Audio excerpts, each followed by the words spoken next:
Alright hunters, today I'm going to show you how to gut a deer like a pro. Whether you're a seasoned hunter or just starting out, this step-by-step guide will have you field dressing your deer quickly and efficiently. First things first, make sure your deer is positioned belly up and stable.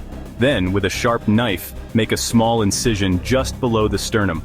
Be careful not to puncture the stomach or intestines. It'll save you from a mess later on.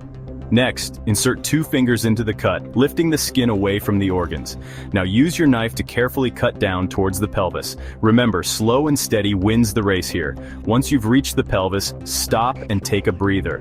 Alright, now it's time to reach inside and cut the diaphragm. This will free up the organs for easy removal. Slide your hand up towards the heart and lungs and gently pull them out. Again, take your time and be gentle to avoid any punctures. Finally, cut around the anus, being careful not to nick the intestines.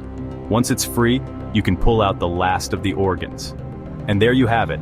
You've successfully gutted your deer like a pro. Remember to clean your knife and hands thoroughly after you're done.